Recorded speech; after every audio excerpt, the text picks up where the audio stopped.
কথায় আছে, কাশি যদি একবার আসা যায়, কাশি কাউকে ছাড়ে না। আগের পর্বে আপনারা দেখলেন কালভৈরব মন্দির এবং কাশীর গঙ্গা আরতি, আর তার সাথে রাত্রের মণিকর্ণিকা। চলুন আজকের এই নতুন পর্বে দেখে নেওয়া যাক কাশীর আশেপাশের বিভিন্ন স্থান দর্শনগুলো। তো গুড মর্নিং গাইজ, আমি আছি এখন আপাতত দশাশ্বমেধ ঘাটে। স্নান আদি হয়ে গেছে, গঙ্গা জলও ভরা হয়ে গেছে। আর এই আমাদের পিছনে ঘাট দেখতে পাচ্ছ, এখানে রাত্রেবেলায় গঙ্গা আরতি হয়েছিল। আর এখান থেকে এখন যাব হচ্ছে মন্দিরের দিকে, 2 নম্বর গেটের দিকে এখন যাচ্ছি। তো ঠিক আছে, তোমরা আমাদের সাথে থাকো। আর মন্দিরে তো যেহেতু ভিডিও যাওয়া হবে না, আমাদের এখন অঙ্কুরদা রেডি ধুতি পরে। তো ঠিক আছে, চলো। সাত সকালে গঙ্গা স্নান করে তার সাথে গঙ্গা জল নিয়ে আমরা চললাম কাশী বিশ্বনাথের উদ্দেশ্যে। স্থান মাহাত্ম্যের সবচেয়ে গুরুত্বপূর্ণ কাশীর এই অলিগলি কিন্তু একদমই মিস করা যায় না।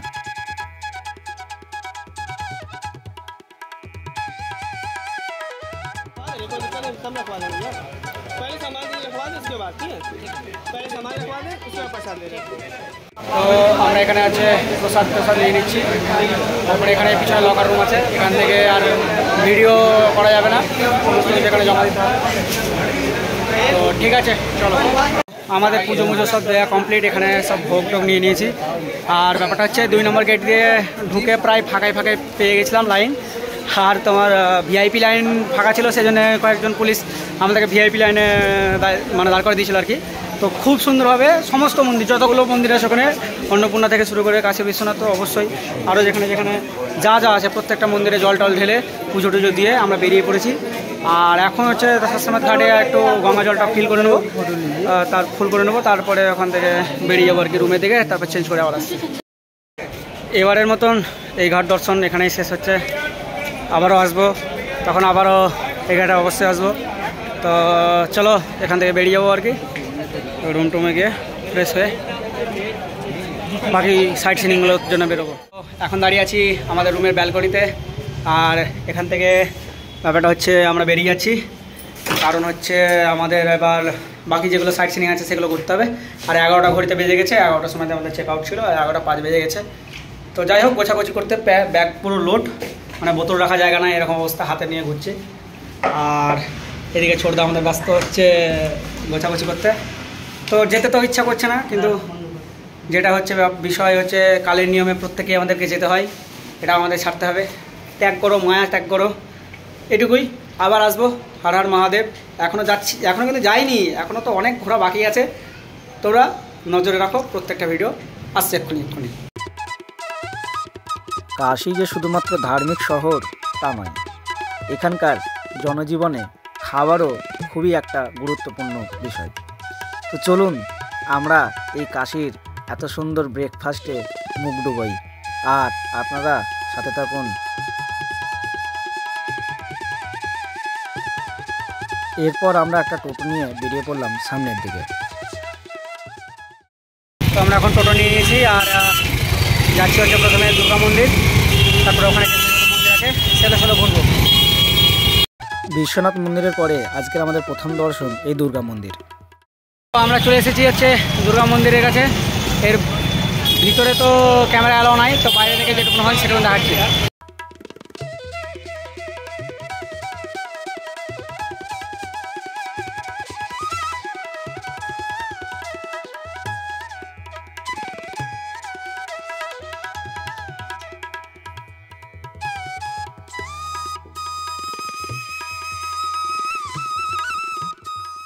তো আমাদের দুর্গা মন্দির দেখা কমপ্লিট। এখান থেকে এখন যাচ্ছি হচ্ছে ওই সংকটমোচন, নাহলে সত্যনারায়ণ, যেটা আগে বলবো সেটা আগে যাবো। তো ঠিক আছে, তোমরা দেখতে থাকো। আর মন্দিরে তো বললামই কোনো ক্যামেরা অ্যালাউ নেই, ওই জন্য দেখানো হয়নি কিছু। তো আমরা চলে এসেছি এখন সত্যনারায়ণ তুলসী মানস মন্দির। তো যদি ভিতরে ক্যামেরা অ্যালাউ থাকে তাহলে দেখাচ্ছি, আর নাহলে বাইরে থেকে দেখতে হবে। চলো। ভিতরে ক্যামেরা অ্যালাউ না থাকায় বাইরে থেকে রইল আপনাদের জন্য এই মন্দিরের দর্শন। তো আমরা এখন চলে এসেছি ত্রিদেব মন্দির। তো দেখা যাক, যদি ভিডিও করতে দেয় তো দেখাচ্ছি, না বাইরে থেকে দেখো।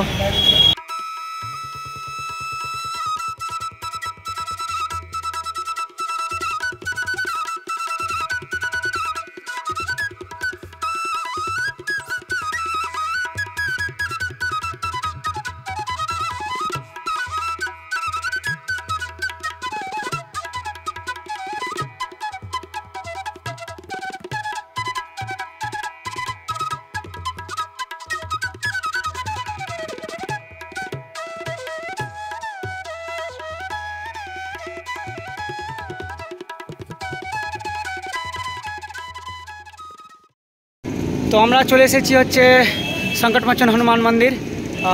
এখানে এখন আপাতত ঢোকা যাচ্ছে, তার আগে করে ঢুকে যায়, কারণ হচ্ছে আবার কখন বন্ধ করে দেবো কোনো গ্যারান্টি নাই। তো চলো একদম ভিতরে গিয়ে কথা হচ্ছে। সংকটমোচন হনুমান মন্দিরের ভিতরেও ক্যামেরা এলো না থাকায় আপনাদেরকে দেখাতে পারলাম না ভিডিওটি। তো আমাদের সংকটমোচন হনুমান মন্দির দেখা কমপ্লিট। এবার এখান থেকে যাব হচ্ছে বেনারস হিন্দু ইউনিভার্সিটি ঘুরতে, তারপর ওখান থেকে বেরিয়ে যাব হচ্ছে সারনাথ যাব, ফোর্ট যাব। তো এই তিনটে জিনিস টোটাল বাকি আছে, তারপরে যদি টাইম থাকে তো দেখছি কিছু করা যায় কিনা।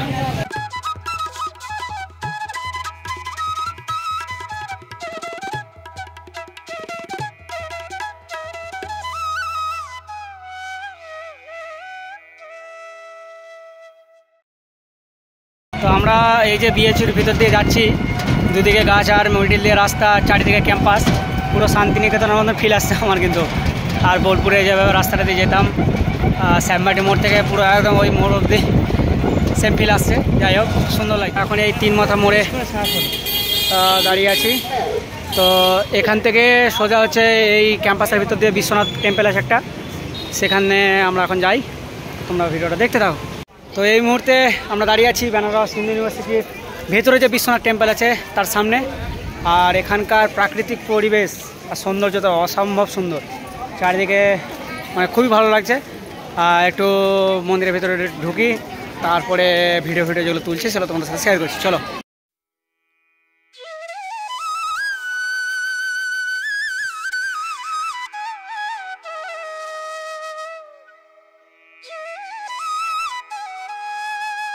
বারাণসীর সবচেয়ে ফেমাস যেটি জিনিস সেটা হচ্ছে এই লস্যি।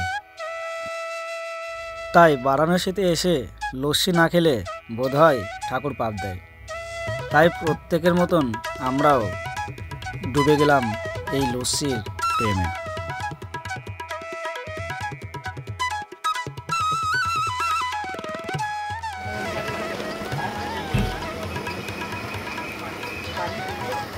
বেনারস কা লস্যি। যাবো হচ্ছে সারনাথ, আর বৃষ্টি পড়তে শুরু করে দিয়েছে, কিছু করার নাই, বৃষ্টির মধ্যে দাঁড়িয়ে আছে, ওই জন্যে ছাড়লেই বেরোবো। বৃষ্টি এলে মাথা ব্যথা হয় বড়দের, আর ছোটদের হয় মহা আনন্দের দিন। এরপর আমরা বেনারস হিন্দু ইউনিভার্সিটি থেকে চলে গেলাম সোজা সারনাথের উদ্দেশ্যে। সারনাথ এখান থেকে অনেকটাই, তাই যারা আপনারা মনে করছেন সারনাথ যাব তাদেরকে বলা বাহুল্য যে সারনাথ এর জন্য একটি আলাদা দিন বরাদ্দ করবেন। যদি একদিনে সারনাথ ঘুরতে হয় তবে কিন্তু অনেকটাই যাত্রা আপনাদেরকে বহন করতে হতে পারে। আমরা এই যাত্রার ভুলটা করেছিলাম, একদিনে এত কিছু ঘোরার জন্যে আমাদের যাত্রাপথে একটু ক্লান্তি অবশ্যই এসেছিল। অনেকটা জার্নির পর অবশেষে আমরা পৌঁছে গেলাম সারনাথে। তো এখানে আছে সারঙ্গনাথ মহাদেব মন্দির, তো এখানে আমরা আগে ভিজিট করি, তারপরে সারনাথ যে বুদ্ধ মনেস্ট্রি আছে সেটা যাব। তো ঠিক আছে, তোমরা দেখো।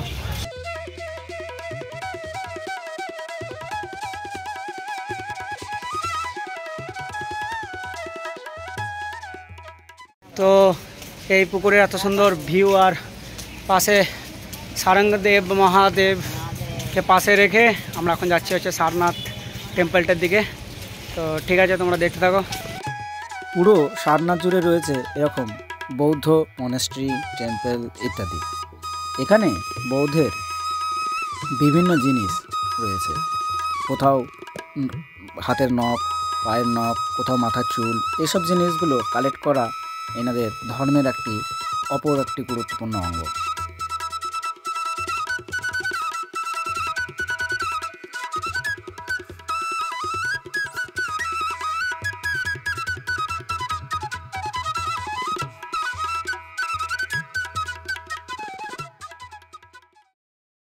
তো আমরা চলে এসেছি হচ্ছে সারনাথের এই টেম্পলটাই। এর আগেরটা তো দেখলেন যে চায়না টেম্পল, তো এটা দেখি আর আর কি আছে দেখাচ্ছি।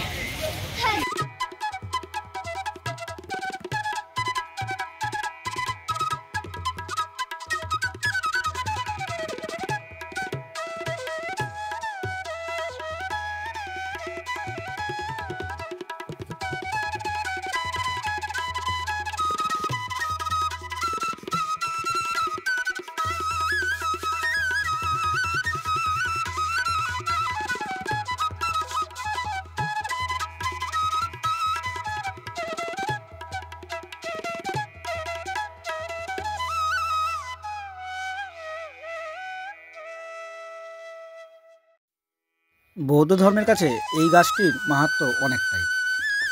বলা হয়ে থাকে গৌতম বুদ্ধ প্রথম যখন 5 জন বৌদ্ধ ভিক্ষুকে দীক্ষা দেন তখন এই গাছটির নিচেই প্রথম তিনি দীক্ষাটা দিয়েছিলেন। সকাল থেকে সে হাঁটাহাঁটি করে অবস্থা খুব খারাপ, এখন একটু এখানে বসে আছি, তারপরে স্তূপ টুস্তূপ যা আছে সব হবে।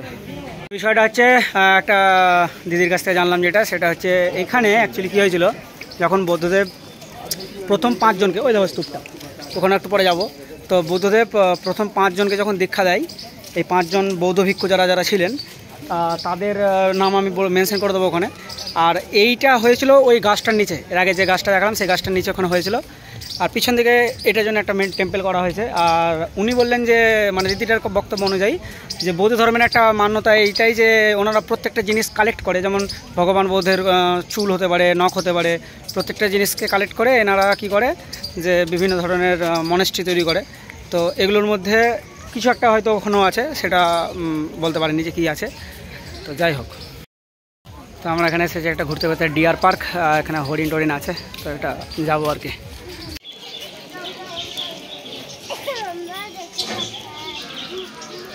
ময়ূর,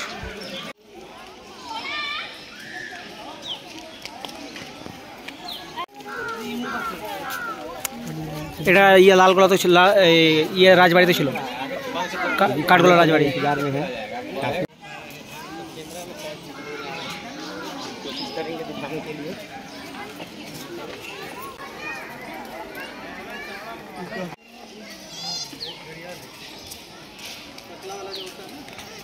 তো এই চিড়িয়াখানাটা দেখাদেখি করছি। প্রথমে দেখলাম পাখি কিছুগুলো, তারপরে মাগুর মাছ, সরি কী বলে, কুমির ছিল, তো ঘড়িয়াল বলছে আর কি। তারপরে সজারু দেখলাম, এখন কিছু পাখি আছে, আর পাখি দেখে সময় নষ্ট করতে ভালো লাগছে না, হরিণটা দেখতে পেলেই ভালো। তারপরে হরিণটা দেখবো, আর এদিকে কী আছে না আছে একটু দেখে তারপরে বেরিয়ে যাবো।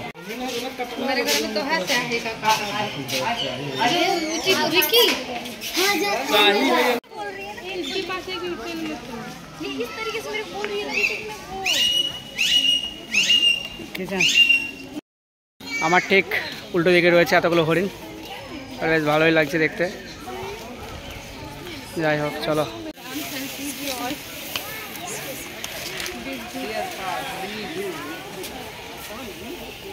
তো আপনাদের পেছনে ব্যাকগ্রাউন্ডে দেখাচ্ছি হরিণগুলো, প্রচুর অনেক হরিণ আছে, এবং হরিণগুলো মারপিট করছে, তারপরে ছুটে বেড়াচ্ছে, প্রেম করছে। তো এই হচ্ছে, তো এই যেভাবে হাঁটছে এর স্টাইলটাই আলাদা লাগছে, একদম কৃষ্ণমিগো, এর বিরাট অ্যাটিটিউড। সালা লোকে বলে কালো জিনিসের অ্যাটিটিউড নাই, কালোরই অ্যাটিটিউড বেশি। সাব্বাস ভাই, আস ব্রো।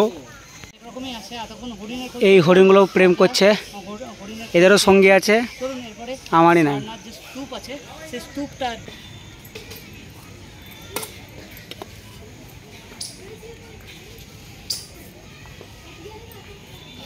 এই মুড়ি মাখাটাকে ভেল নাকি একটা বলছে, খিদে পেয়ে গেছে, এটাকে দিয়ে এখন আপাতত আমাদের চলুক কাজ।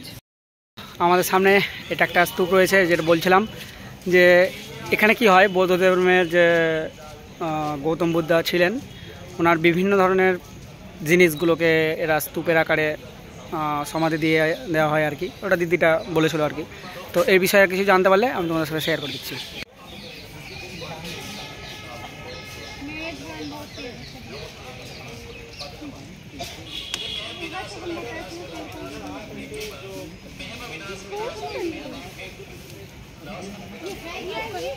আমাদের মোটামুটি ঘোরা কমপ্লিট, আরও যেগুলো আছে সারনাথে অনেক আছে, আর যেতে ভালো লাগছে না যেটা সোজা কথাই, কারণ হচ্ছে ট্রেনও আছে একটু পরে, আর একটু অনেকটাই আজকে হ্যাপা হয়ে গেল।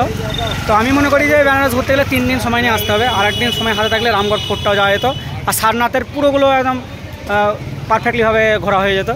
তো যাই হোক, এখান থেকে অটো ফটো ধরবো আর ক্যান্টনমেন্ট চলে যাব, মানে হচ্ছে বারাণসী স্টেশন, আর ওখান থেকে চলো দেখা যাক কী করি না করি। তো ফাইনালি চলে এসেছি হচ্ছে বারাণসী স্টেশন, এখান দিয়ে ঢুকে এই তো 6টার দিকে ট্রেন আছে বিভূতি এক্সপ্রেস, ধরবো। শরীরটা খুব খারাপও করছে, আর অনেকটা ট্রেন জার্নি, বাস জার্নি, হাঁটা জার্নি, টোটো জার্নি, অটো জার্নি সব হয়ে গেছে। এবার জার্নি শেষে আমাদের ফেরার পালা, অনেকটা অভিজ্ঞতা, অনেকটা স্মৃতি, অনেক কিছু শেখা, অনেক কিছু এক্সপিরিয়েন্স নিয়ে এখান থেকে ফিরবো আর এগোতে থাকবো। কিছুক্ষণ পরেই আমাদের স্টেশনে পৌঁছে গেল বিভূতি এক্সপ্রেস, আর তারপর আমাদের ট্রেন ছেড়ে দিল বারাণসী থেকে। এবারের মতন বারাণসী বিদায়।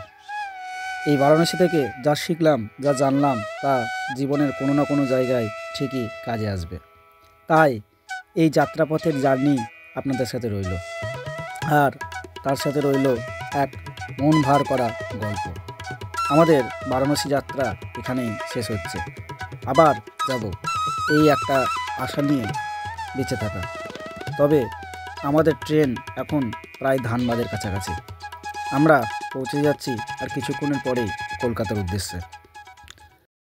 তো ফাইনালি আমরা নেমে গেছি হচ্ছে হাওড়া স্টেশন, আর টোটাল প্রায় 15 ঘন্টা জার্নি শেষে আমাদের বিভূতি এক্সপ্রেস পৌঁছালো হচ্ছে হাওড়া স্টেশন। তো ভিডিওটা এখানেই শেষ হচ্ছে। কেমন লাগলো?